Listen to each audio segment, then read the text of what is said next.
Bangladesh super 8-এর প্রথম ম্যাচে অস্ট্রেলিয়ার সঙ্গে ম্যাচটা নিশ্চয়ই আপনারা দেখেছেন। সেটা বাংলাদেশ হেরেছে, এই খবর আপনারা জানেন। এবং ওই ম্যাচের রেশ কাটতে না কাটতেই বাংলাদেশের দ্বিতীয় ম্যাচ, এবং এটাও অস্ট্রেলিয়ার মতো কঠিন আমি বলবো না। অস্ট্রেলিয়া প্রবাবলি সুপার 8-এ বাংলাদেশের সবচেয়ে কঠিন ম্যাচ ছিল। এটা ইন্ডিয়াও যথেষ্টই কঠিন। কিন্তু যদি আপনি বাংলাদেশ ইন্ডিয়ার সাম্প্রতিক ইতিহাসের দিকে তাকান, একেবারে ব্যাপারটা অবশ্যই ইন্ডিয়ার ডোমিনেশন ছিল, কিন্তু বাংলাদেশ খুব ক্লোজ ম্যাচ অনেকবার হয়েছে। তো অস্ট্রেলিয়ার ম্যাচটা যদি একটু আমরা ফিরে তাকাই, যেটা বড় সমস্যা ছিল বাংলাদেশের এই ওয়ার্ল্ড কাপের শুরু থেকে। বাংলাদেশ সুপার 8-এ উঠেছে সত্যি, গ্রুপের 4 ম্যাচে 3টিতেই জিতেছে, এটাও সত্যি। কিন্তু এই 3টে ম্যাচের দিকে তাকালে আমরা দেখব যে ব্যাটসম্যানরা সেই অর্থে ভালো কিছু করতে পারেননি। সেটার পক্ষে একটা যুক্তি ছিল যে এই আপনি যদি প্রথম যে পর্বটা হয়েছে ইয়েতে ওয়েস্ট ইন্ডিজে 2-1 ম্যাচে তো কিছুটা রান হয়েছে, ইউএসএ তো খুবই রানের একটা আকাল ছিল। এবং বাংলাদেশ সুপার 8-এর শেষ 2টা ম্যাচ যেখানে খেলেছে সেন্ট ভিনসেন্ট, সেখানে উইকেট আসলেই অসম্ভব ব্যাটিং দুরূহ ছিল। ওইটাতে মানে পেস বোলিং ভালো হয়, স্পিন বোলিং ভালো হয়, কিন্তু শুধুমাত্র ব্যাটসম্যানদের জন্য এটা পৃথিবীর সবচেয়ে কঠিনতম কাজ ছিল রান করাটা। কিন্তু এন্টিগাতে বাংলাদেশ এখন যেখানে এসছে সুপার 8-এর প্রথম 2 ম্যাচ খেলার জন্য অস্ট্রেলিয়া এবং ইন্ডিয়ার সঙ্গে, এন্টিগাতে কিন্তু রান হয়। স্যার ভিভ রিচার্ড স্টেডিয়ামে এই উইকেটে রান আছে। বাংলাদেশ অস্ট্রেলিয়ার সঙ্গে যে উইকেটে খেলেছে সেই উইকেটটাকে আমি আবার খুব ব্যাটিং ফ্রেন্ডলি বলবো না। বাংলাদেশ যখন ব্যাট করেছে শুরুর দিকে উইকেটে বল একটু গ্রিপ করছিল, সেটা হতে পারে সারাদিন বৃষ্টি, মানে থেমেই বৃষ্টি হয়েছে, নানা কিছু মিলিয়ে। আর এই ওয়েস্ট ইন্ডিজে সবচেয়ে ইন্টারেস্টিং হচ্ছে কি, ওয়েস্ট ইন্ডিজে তো প্রতিটা দ্বীপ, আপনার এন্টিগা বলেন, সেন্ট ভিনসেন্ট বলেন, বার্বাডোস বলেন, ত্রিনিদাদ বলেন, যেসব জায়গায় খেলা হচ্ছে, সেন্ট লুসিয়া বলেন, প্রতিটা দ্বীপই আলাদা আলাদা রাষ্ট্র, প্রতিটা দ্বীপে আলাদা দেশ, তাদের আলাদা কারেন্সি আছে, তাদের আলাদা পতাকা আছে, আলাদা জাতীয় সঙ্গীত আছে। তারা শুধু ক্রিকেটের জন্য ওয়েস্ট ইন্ডিজ হয়ে খেলে, এগুলো আপনারা জানেন। তো এই প্রতিটা দ্বীপের মধ্যেই উইকেটে পার্থক্য আছে।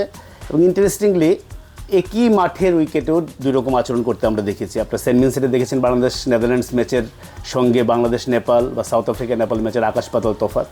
এন্টিগাতেও এখানে প্রথম যে ম্যাচ হয়েছে আপনার ইউএসএর সঙ্গে সাউথ আফ্রিকা, অনেক রান হয়েছে, কিন্তু বাংলাদেশের ম্যাচটা শুরু থেকেই কালকে বোঝা যাচ্ছিল যে এখানে হয়তো অত বড় স্কোরের উইকেট না। এবং অস্ট্রেলিয়া টসে জিতে যে বাংলাদেশকে ব্যাট করতে পাঠালো, এটা একটা বড় কারণ এটা হতে পারে। আর এটা ছিল হয়তো বৃষ্টি হতে পারে, এটাও একটা মাথায় ছিল মিচেল মার্শের, অস্ট্রেলিয়ান অধিনায়কের। তো বাংলাদেশ শুরুর দিকে এই উইকেটে যেভাবে খেলা উচিত ছিল আমি বলবো সেইভাবেই খেলেছে। অনেকে বলছেন বাংলাদেশ মাত্র পাওয়ার প্লেতে 39 রান করে কীভাবে শান্ত খুশি থাকেন, মানে ক্যাপ্টেনের কথা বলছি আমি। তো এই উইকেট আমার কাছে মনে হয় অস্ট্রেলিয়া এই পেস বোলিংয়ের এগেনস্টে হ্যাজেলউড, স্টার্ক, মানে অস্ট্রেলিয়ার যে bowling one of the best in the world, ওটার এগেনস্টে কিন্তু শুরুতে 1 উইকেট হারিয়ে বা 2 উইকেট হারিয়ে পাওয়ার প্লেটা পার করিয়ে দেওয়াটা কিন্তু খুব ইম্পর্টেন্ট ছিল, পরের দিকে রান হতো। কিন্তু বাংলাদেশের প্রবলেমটা শুধু পাওয়ার প্লেতে শেষ হচ্ছে না, পাওয়ার প্লের পরের যে অংশটা, সেই পরের 4-5-6 ওভারেও দেখা যাচ্ছে বাংলাদেশের ব্যাটিং মোটেই ভালো হচ্ছে না। তো ভারতের বিপক্ষে বাংলাদেশের একই দুশ্চিন্তা নিয়ে বাংলাদেশ নামবে। ব্যাটসম্যানদের ভালো করতে হবে, কারণ বোলাররা আপনাকে প্রতিদিন ম্যাচ জিতাবে না, এবং বোলাররা ম্যাচ জিতাবে উইকেট যদি ব্যাটিং ফ্রেন্ডলি থাকে, যেখানে রান আছে, সেইখানে আবার বাংলাদেশের বোলাররা বলেন কেন, পৃথিবীর কোনো বোলারই ক্ষমতা নেই সে আপনার 120, 130, 140 রান ডিফেন্ড করে। কাজে আপনাকে রান করতে হবে এখানে জিততে হলে। তো একটা পজিটিভ দিক বলবো কিনা জানি না, যে নাজমুল হোসেনের ক্যাপ্টেন্সি এই ওয়ার্ল্ড কাপে শুরু থেকে বলে আসছিলাম, লিখেছিও আমি, তার ক্যাপ্টেন্সি খুবই ভালো, আউটস্ট্যান্ডিং আমি বলবো। মাঠের বাইরে লিডারশিপও খুব ভালো, ব্যাটে তিনি রান পাচ্ছিলেন না, এদিন যে তিনি বিরাট কিছু করে ফেলেছেন তা না, কিন্তু শুরু থেকেই তার মধ্যে একটা পজিটিভ ইন্টেন্ট ছিল, সেটা খুব একটা পজিটিভ ব্যাপার। কিন্তু লিটনের ইনিংসটা নিয়ে প্রশ্ন আছে, সাকিবের আউটটা নিয়ে বড় প্রশ্ন আছে, মাহমুদুল্লাহর আউটটা নিয়ে বড় প্রশ্ন আছে। প্রশ্ন তুলতে গেলে আসলে বাংলাদেশের ব্যাটসম্যানদের অলমোস্ট সবাইকে নিয়ে প্রশ্ন তোলা যায়। একমাত্র আমি বলবো যে তাহিদ হৃদয় হয়তো একটু ব্যতিক্রম, বড় রান করছেন না, কিন্তু যখন খেলছেন মনে হচ্ছে যে T20 খেলছেন তিনি, তার ভিতরে সেই ঝাঁজটা আছে এবং তার স্ট্রাইক রেটও সেটার প্রমাণ। তো একটা জিনিস আগে একটু বলে দিই, এটা সবাই জানেন আপনারা নিশ্চয়ই, যে এই ম্যাচটা কিন্তু বাংলাদেশের জন্য সুপার 8-এর গ্রুপ ম্যাচ বলছি, সুপার 8 যেহেতু 8টা দল আবার 4টা দলে ভাগ হয়ে খেলছে, কিন্তু বাংলাদেশের জন্য ইন্ডিয়ার সঙ্গে ম্যাচটা আসলে নকআউট ম্যাচ। নকআউট ম্যাচ মানে এই না যে বাংলাদেশ আজকে হেরে গেলে বাংলাদেশ এই ওয়ার্ল্ড কাপ থেকে দেশে চলে যাবে।